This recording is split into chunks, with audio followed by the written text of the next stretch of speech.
Thank you. Good afternoon, everyone.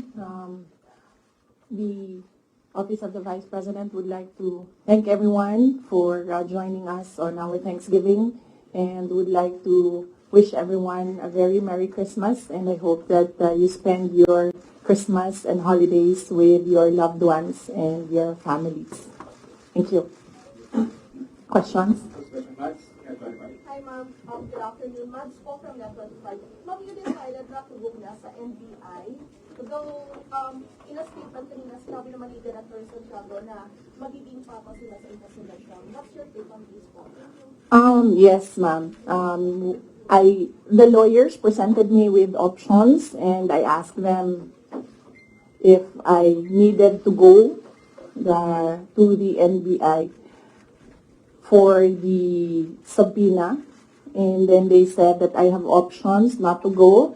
I can send a letter, I can send a position paper, I can send an affidavit. And so we decided that a letter will be sent to the NBI. And then with regard to patas, I don't think magiging patas itong investigasyon na ito dahil kung nakita nyo naman yung mensahe ng Pangulo na sinabi niya na ganitong kriminal na mga, sorry hindi ko maalala yung exact words na sinabi, pero sinabi niya ganitong mga kriminal na ingest. Sinabi niya ganitong mga kriminal na gawain na hindi ko palalampasin. So, makita na natin, no, the pronouncements of the President, meron ng bias doon.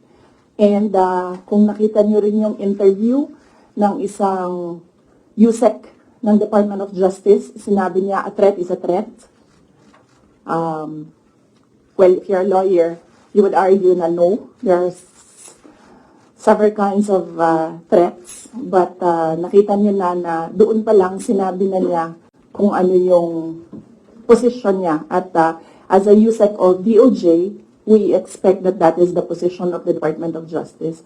So kahit pa man pumunta ako doon, hindi ako pumunta doon, we believe, and I believe, that we, meaning the lawyers and I, believe that cases will be filed. So kahit pang sabihin nila na merong investigasyon, sa simula pa lang, nagdesisyon na sila na mag-file sila ng cases. Clarification lang, nabanggit niyo po, nagpala na kayo ng letter. Aside from that, magbibigay po ba tayo ng affidavit or statement po? Hindi na.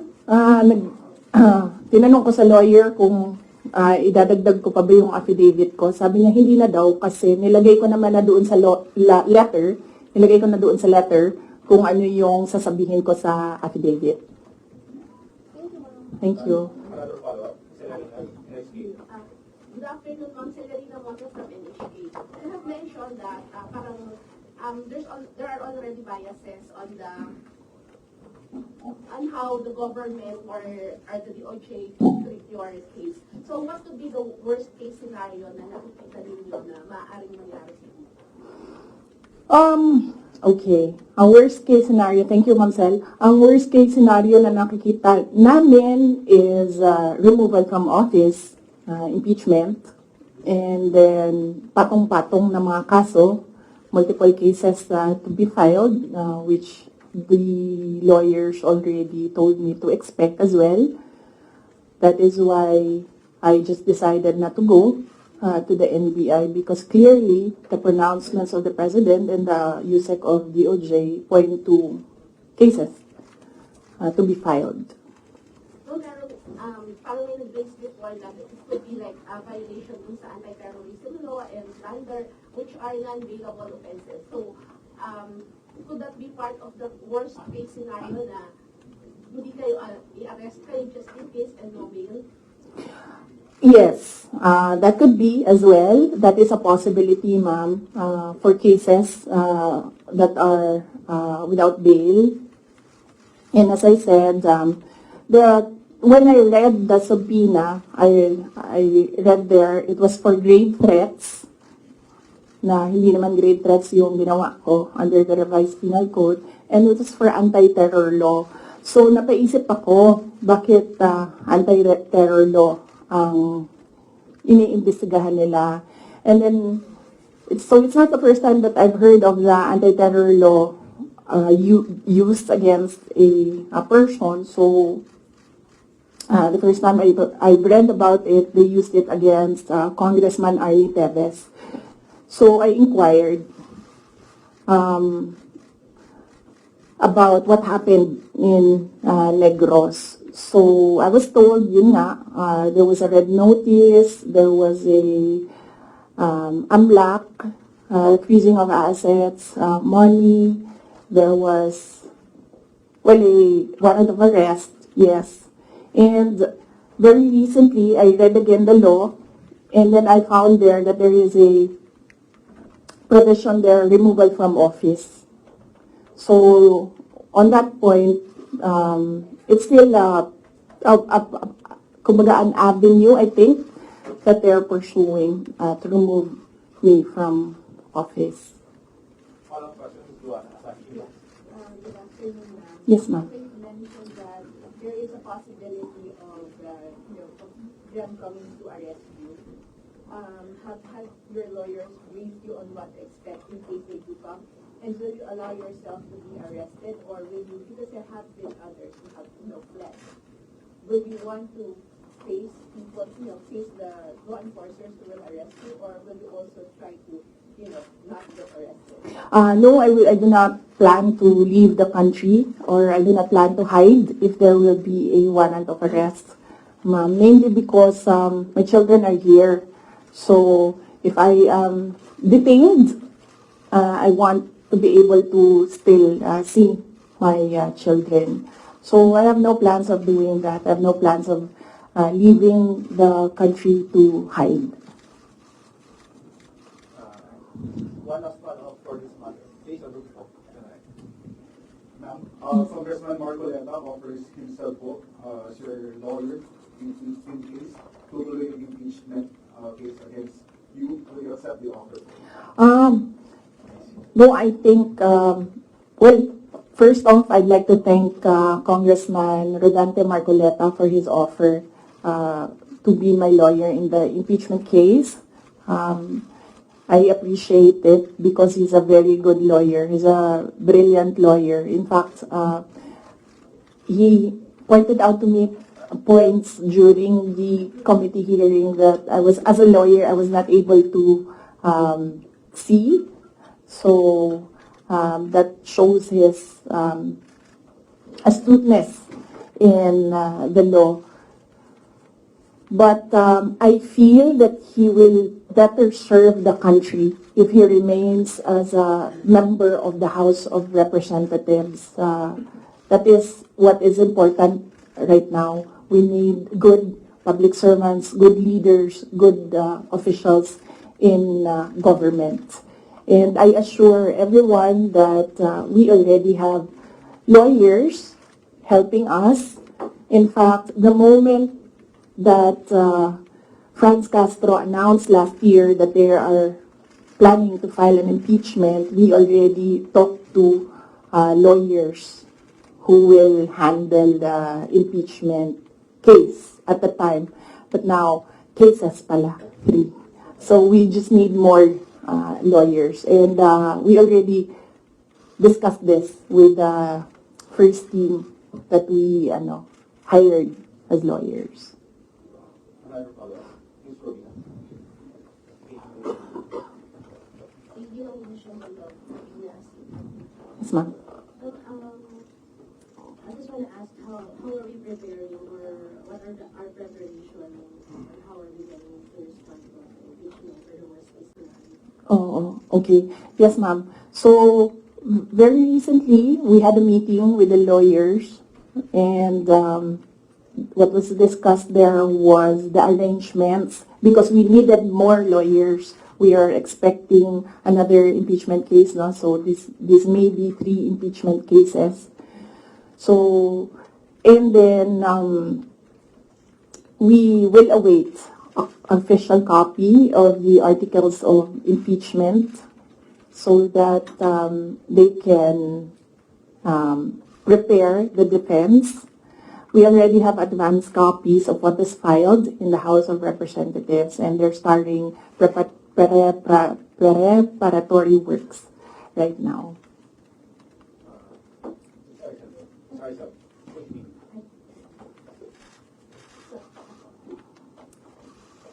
Ma'am, most of your allies and former allies have changed positions or changed their sides. How do you feel right now? And if, for example, the impeachment comes through, are you confident with the numbers both in Congress and the Senate? No, we're not confident with numbers, ma'am, because impeachment is a legal process and a political activity. So we are confident with the legal aspect of the impeachment because all the lawyers that I asked to review the initial draft of the impeachment complaint really said that this is not, well, I would say it's not an impeachable offense and this is not an actionable offense, things like that, lawyer talk. But with regard to politics, that is a different matter altogether. So we do not know what will happen with that. How do you feel that they're changing sides at this moment or even before? Well, that's politics. They always say that there are no permanent friends and enemies in politics. So it really depends on the person, no, on the politician, what path he will choose. Hi, ma'am. Related to the worst case scenario. Yes. The House of Government Committee said that they are eyeing the possibility of filing plunder, technical malversation, and falsification charges, among others, against you and several other officials of the OVP and formerly the DepEd in relation to the alleged misuse of the confidential funds. Have you discussed this already with your legal team, with any of the lawyers, and what can you say that is a very heavy case blunder? Yes. Yes, oo. We have an inventory of possible cases to be filed because right now it's only the 2 impeachment cases that are filed with the House of Representatives. All the other cases, we have a list, we have an inventory, and we have lawyers assigned for each case. Usually cases that are similar, we assign it to one lawyer.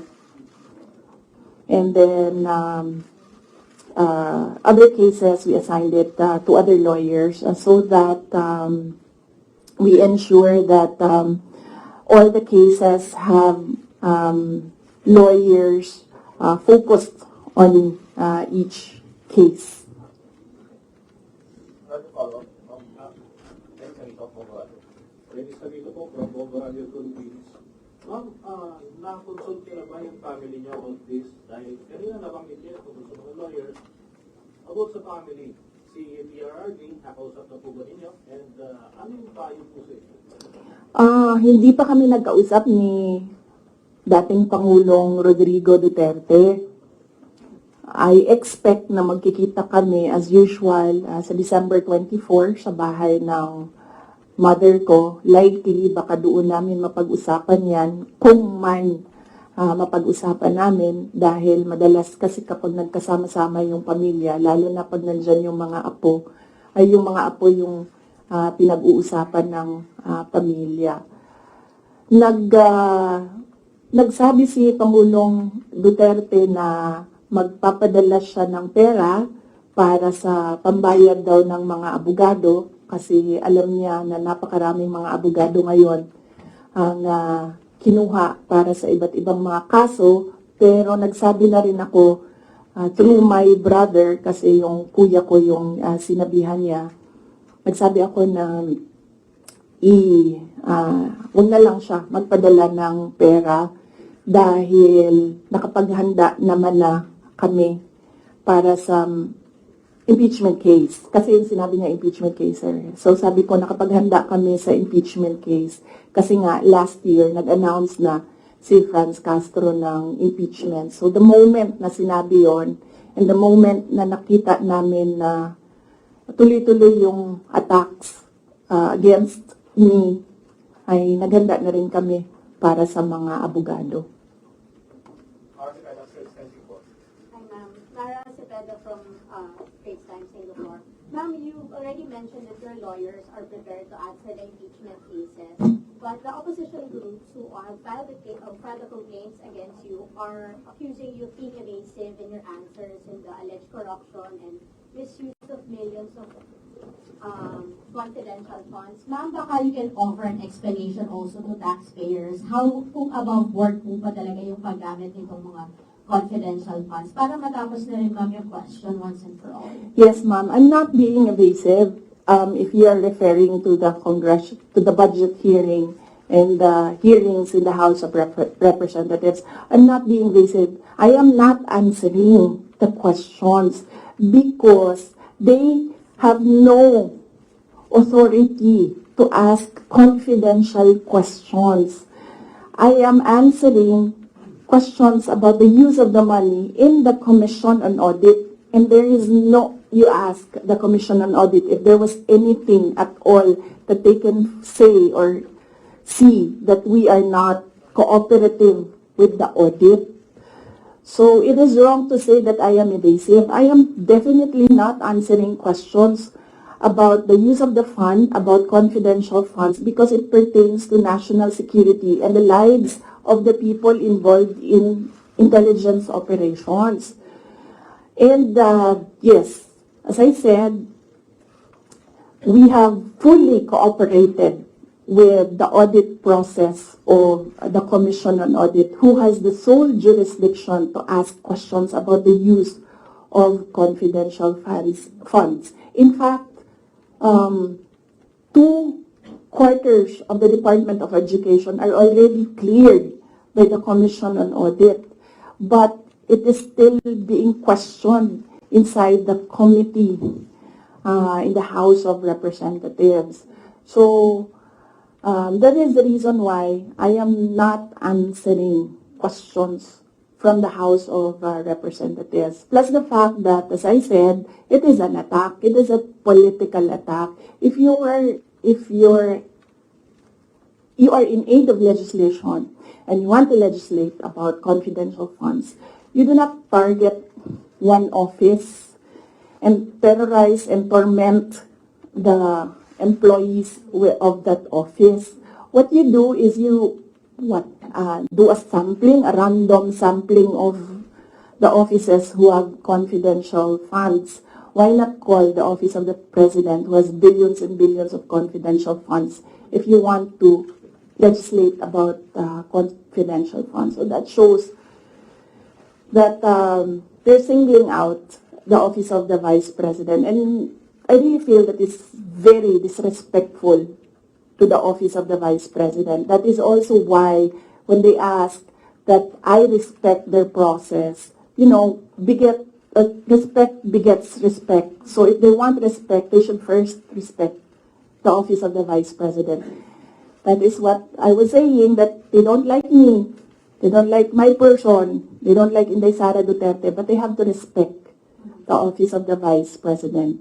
So if they want to investigate confidential funds, they don't single out one office. I understand that. VP, just a follow-up. Was it yesterday or the other day, the House also alleges that over 400 names na nag-cycle acknowledgement receipts, again, on the issue of the confidential funds, wala daw pong records at the PSA. Ma'am, you could offer an explanation because we know that this is a legal proceeding, pero pinag-uusapan po siya ngayon, ma'am, sa bahay ng bawat Pilipino. Kaya explanation is this is above board or bakit wala silang birth certificate, ma'am? No, I will not explain. I will not give an explanation because it will entail that I explain intelligence operations which will compromise offices who do intelligence operations. It will really compromise how they work. So no explanation will be given to the members of the House of Representatives. One final follow-up from me, ma'am. Then what's your response to accusations that an office like the DepEd and the OVP have no jurisdiction naman to have these confidential funds that are spent for national security? Well, the confidential funds was the first transfer of confidential funds was from the office, from the contingent funds to the office of the Vice President, and this was approved by the office of the President. The next year confidential funds was 2023.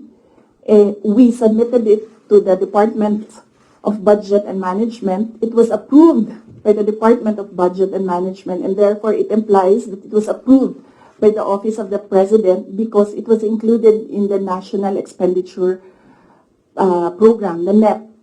So, and then it was approved by Congress as well.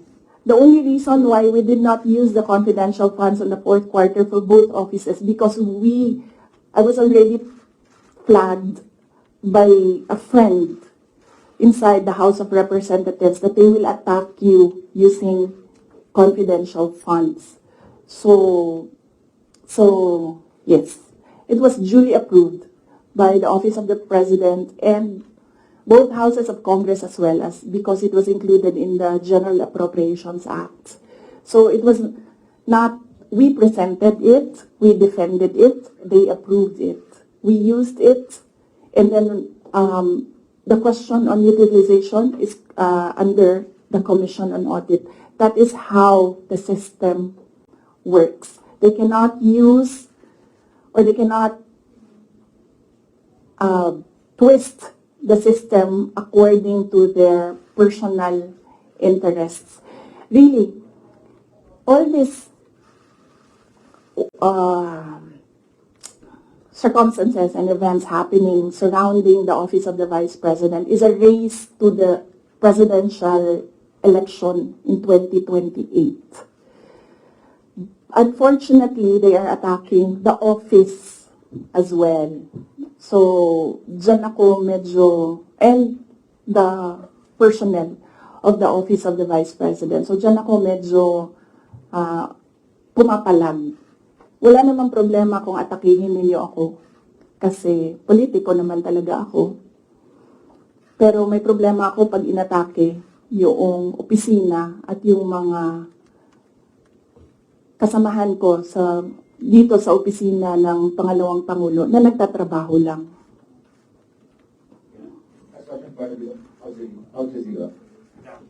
Good afternoon, Madam. Good afternoon, Madam Vice President. I'm just going to pick up on Mara's line of questioning. You said, and I understand your explanation about these confidential funds haven't been approved by several layers in the government. But maybe, just to go back to the basics, if you can explain to ordinary Filipinos why the Office of the Vice President needs confidential intelligence funds. Okay. Yes. For the Office of the Vice President, it's not the first time that the office was granted confidential funds. During the time of Vice President Binay, the office was already given confidential funds. The confidential funds we use in relation to our work and national security. All the projects and the programs of the Office of the Vice President target poverty alleviation. There is a direct correlation between poverty and national security. So what we do is we want to target the areas where we put our projects so that we achieve peace and order, security.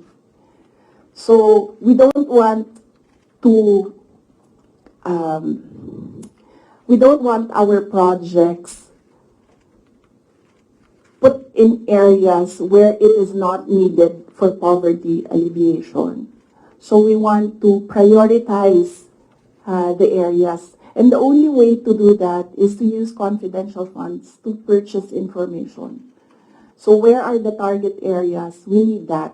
so that our projects will serve these areas. So that's why we needed the confidential funds. In the Department of Education, there is a correlation as well of the education and national security. In fact, that is one of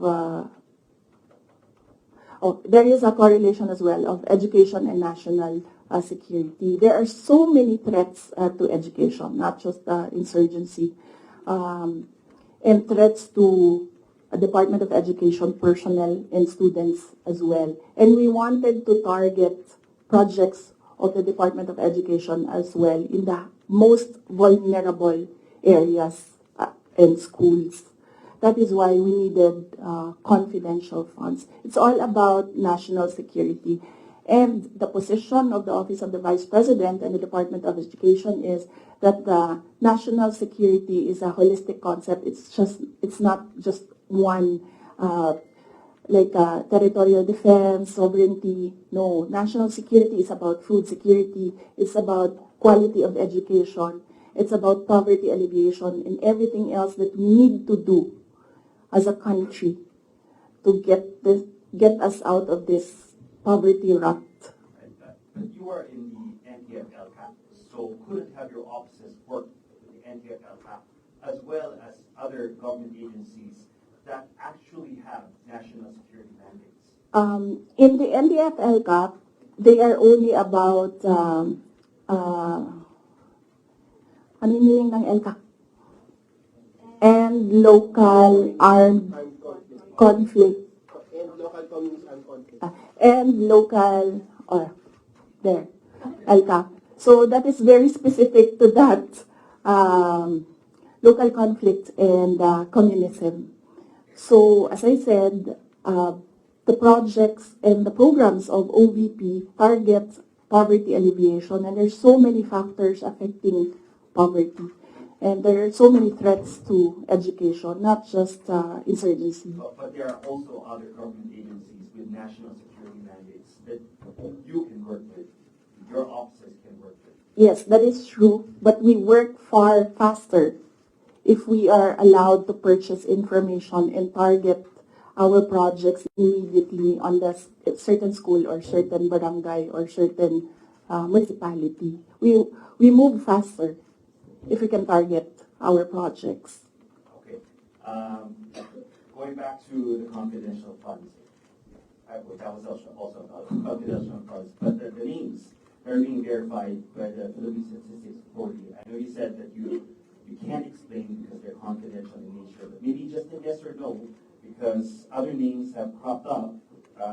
Aside from Mary Grace Piablos, we have Chippy McDonald, Fernando Tempora, Carlos Oishi, Raymond Nova.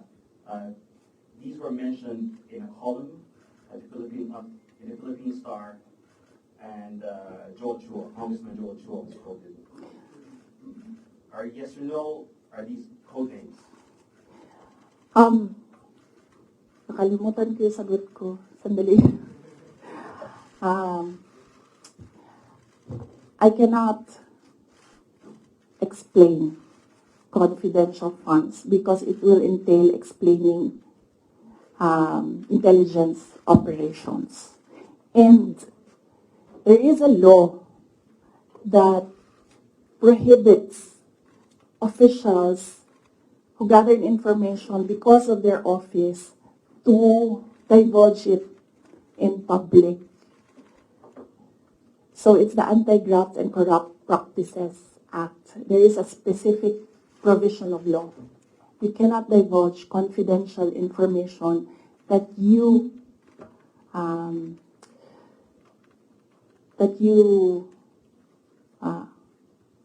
received while in office. So you won't even say these are No, that because code names. that will add to cases that may be filed against me. One last, sorry. Yes. Why the choice of a letter submitted to the NBI instead of an affidavit? Wait, hold on. I can answer. I can give you a very short answer with regard to ARs. I had nothing to do with the preparation of ARs. It went down to the grassroots level. So I had nothing to do with preparations of ARs. I was up here in the structure and money went down for information. So you have no knowledge why all these names were used in the acknowledgement receipts? In the first place, we do not even know if these are ARs which came from DepEd or OVP to COA, because there's a chain of evidence supposedly. In law, there's a chain of evidence, handling of evidence. So right now, nobody can really answer that because nobody knows if these ARs are true. Because we don't know if it came from us. That's what they're saying. That's what they're alleging. Yes, that's what they're saying. The OVP submitted to COA. Yes, but there is a legal process in the custody of evidence. So right now, we really cannot say if the ARs came from us. Because the ARs that are with us has not been checked with the ARs that are with them. You're denying that the ARs... No, I'm just saying that we do not even know if the ARs with us are the ARs that are with them, because the ARs from the field, going to the office, going to COA, that's not how you do legal work. It's not how you do legal work. There's a very stringent process in evidence.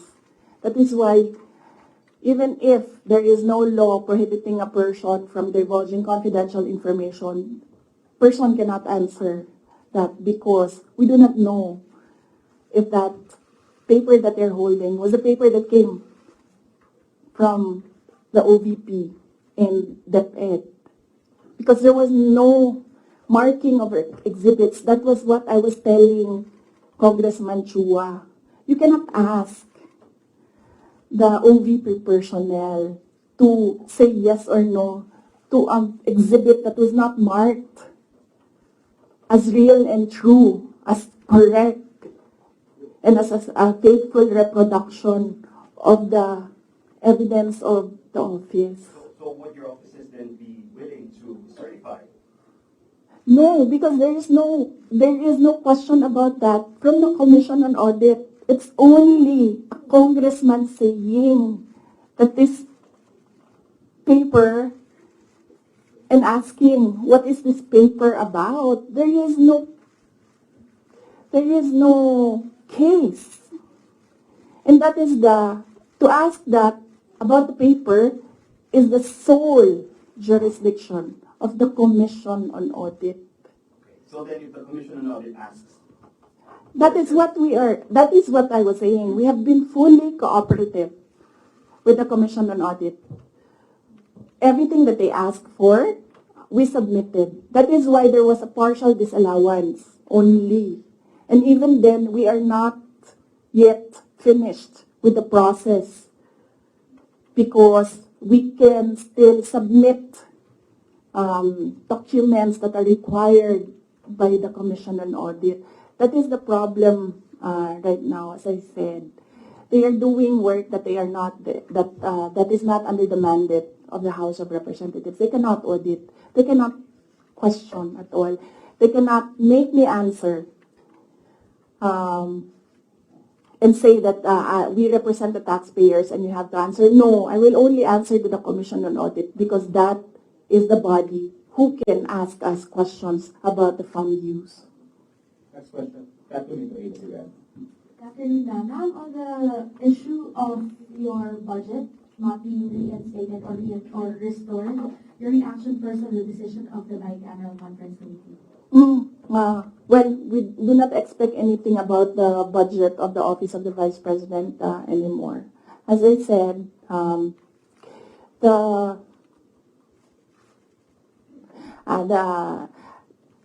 before I was saying that I am not the problem. I've been saying that I am not the problem. The problem of the Philippines is kahirapan, kagutuman, corruption, and all the other peace and order issues. But it is clear right now that they consider me as the problem already. So I will not help them solve the problem. Ma'am, a follow-up question. It's nearly January already. Your office will be filing a new budget request for 2026. How much do you intend to ask from Congress for 2026? We've not discussed that. We need to wait for the budget call because the budget call outlines the rules of your proposal for budget for your office. So we need to read the budget call before we can sit down and discuss a budget proposal for the office of the Vice President. Ma'am, at top of mind, are you still considering to hike the 733 billion, or will you be happy operating the same expenses in 2026?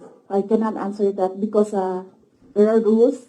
They usually put conditions in the budget call, and we really need to read the budget call to draft a proposed budget.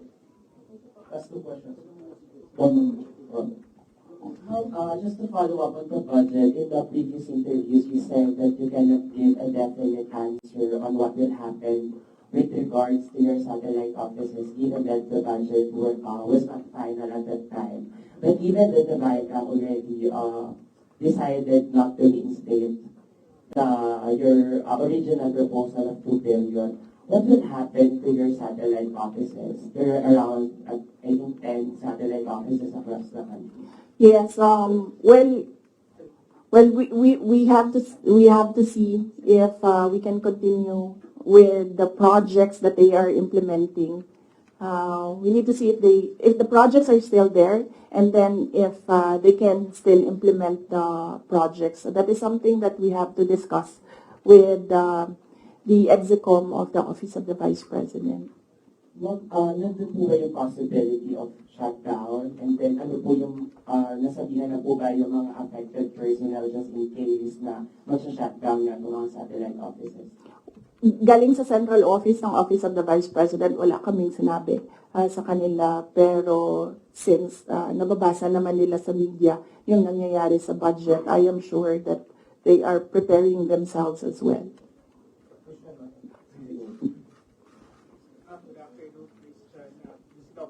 Ma'am, it was mentioned before na po-pull out yung security nyo at papalitan. Meron na po bang update dito? Tsaka sumulat po ba kayo sa iyo?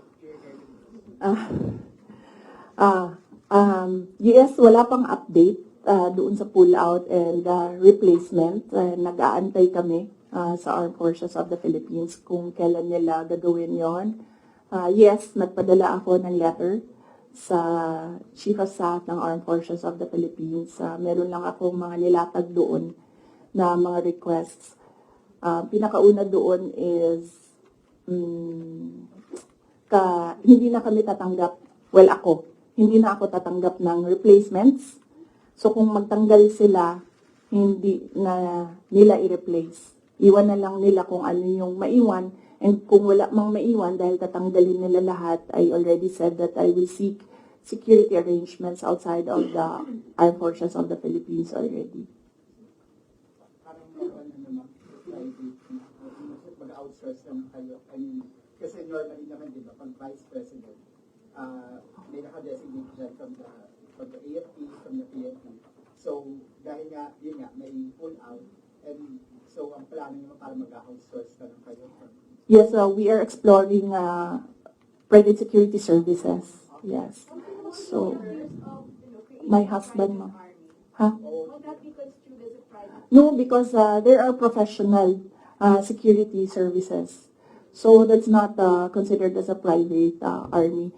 And I do not know if these individuals are allowed to bring guns. So that makes them less of an army, ma'am, kung wala silang baril. Hindi ko alam yun sa professional security services. But that is one option that we are preparing for in case there is a pull out of the entire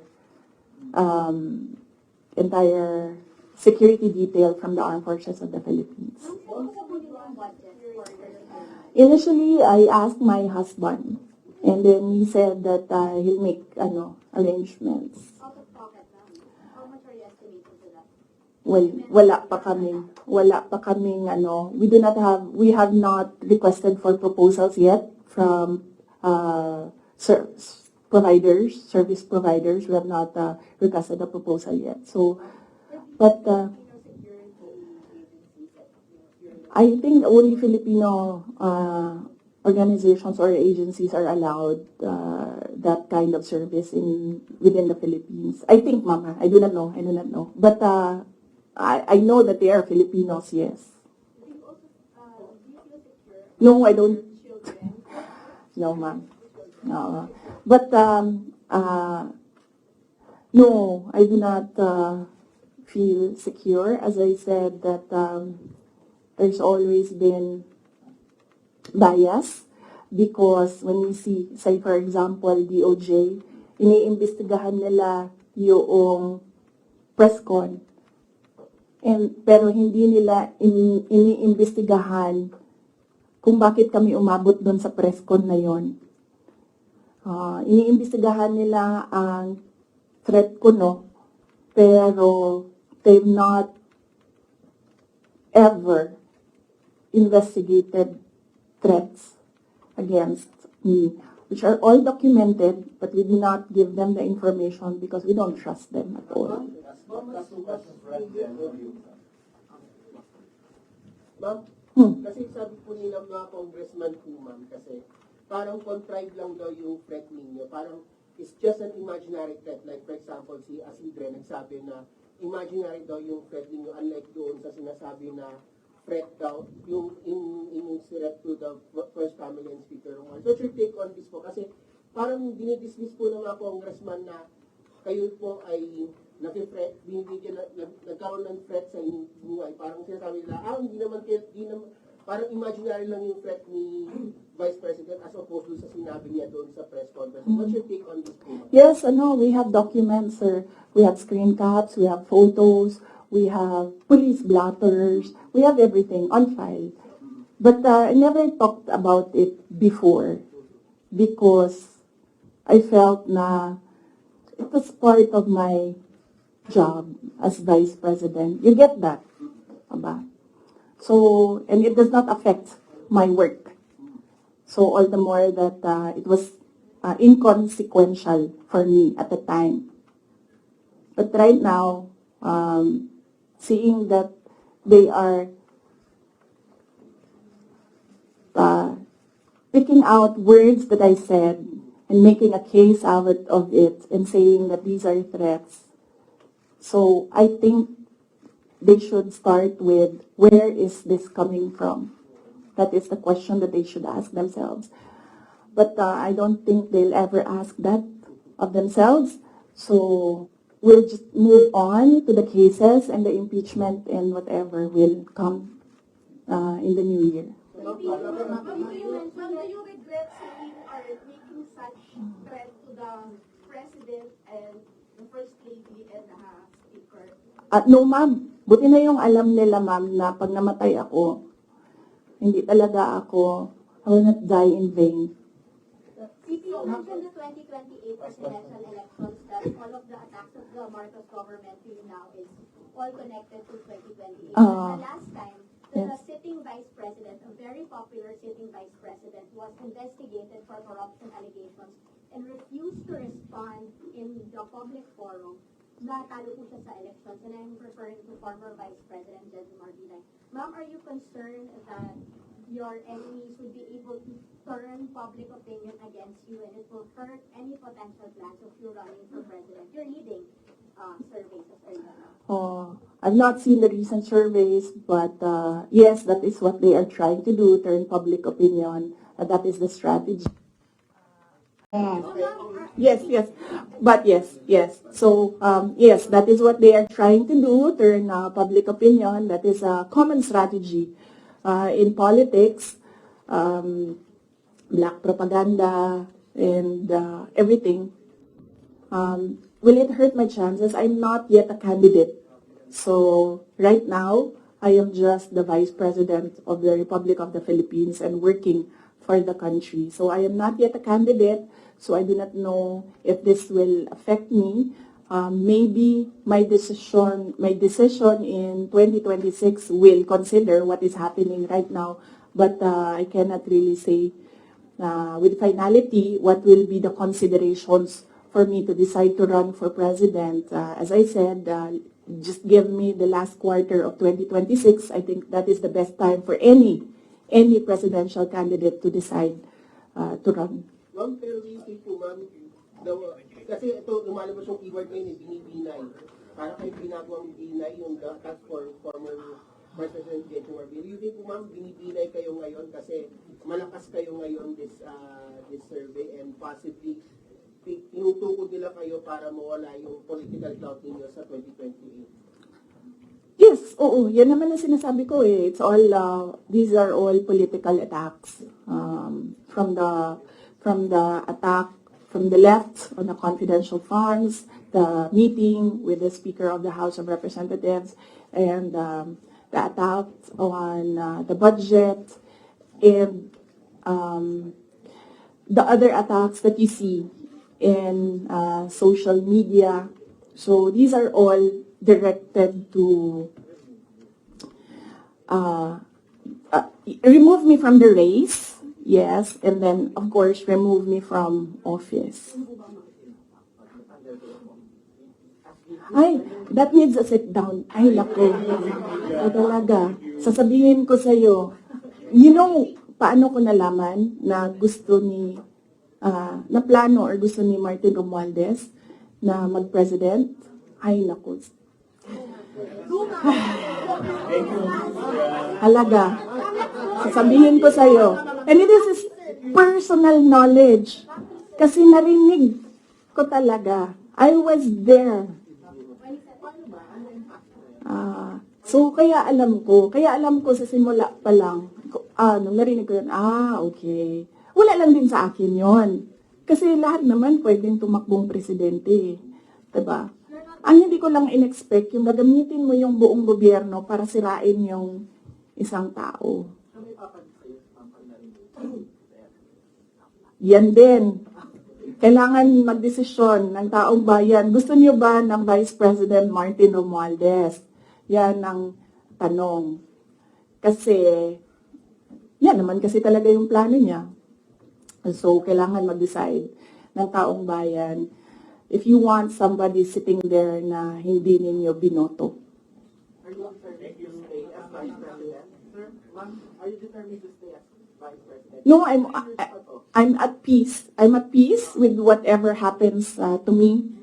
I've already accepted that whatever happens to me, that will be God's purpose for my life. So I am at peace staying and finishing my term because that is my contract with the Filipino people, and I am at peace going if I will be removed from office. Okay, thank you. Taken out of context, nung sabihin niyo yung regarding sa track kay President and First Lady and the Speaker. Hindi, ma'am. Ang tinake out nila of context is tinanggal nila yung kung yon. At iniwan lang nila yung gusto nilang gamitin. Yun yung sinasabi ko na taken out of context. Dapat, when you appreciate the message, you should take all the words together and not just take out the things that you want to use against the person. Mabalik ako ng mabilis lang. Yes, sir. Security ba? Kapag nag-hire ka ng mga private individuals, first time na mangyayari, yes. May ganito klaseng setup. Ba't ka umabot sa ganito at saka kung matuloy yun, that would give an impression mas makakatiwala sa mga private individuals. Kesa doon sa mga people in the armed services. Yes, sir. Kasi sila din naman yung gumawa nun, sir. Ang sinasabi ko lang naman sa kanila is, kasi sinasabi nila palitan, sir. Mahirap kasi, security is fundamentally a trust and confidence position. So it's difficult to entrust your life to somebody you really do not know, and that's, you just put there by somebody who you do not trust as well. So it's a very difficult position. And well, it's a very difficult position, and I actually pointed it out to the Chief of Staff of the Armed Forces of the Philippines. I told them that there is a line of succession. You're supposed to protect your number 2, your 1 and 2, because that is your reserve. Because one day, if you do not protect your 2, one day you have no 1. If you don't have a 2 and you don't have a 1, you don't have any 1. Diba? That is in the Constitution, and they are supposed to protect that line. Sabi nga, may 443 Babalik na naman tayo. 443 last year. Oo. Out of the 865 na employees ng OVP. So, with that regard, yung plano yung pag-outsource ng private security, do you plan to get that same number of security or much higher, considering that you said that you have Yung 400 plus, approximately 400 plus, it was combined PNP and AFP personnel. When the PNP pulled out all the personnel of PNP, ang naiwan na lang is 334. AFP personnel, and not all of them are working for security. Some of them are working for admin, some of them are working for budget, some of them are working for supplies. So there's a lot of, there are several offices inside that unit that don't work for securing the person. They work for operations of the entire unit. So, iilan lang dyan, sir, ang nasa security talaga. You like close-in security. Ma'am, yung hindi mo tinatras na appointing person, is it BBM or the chief of... Ay, silang lahat, ma'am. I don't trust anyone right now except myself. Oh. Hindi ko na maalala. Ito lang nakaraan. I think this week siguro or last week. I don't trust my memory on that, pero very recently. Yes. Thank you. Sana naman next year na tayo magkita-kita ulit, ha.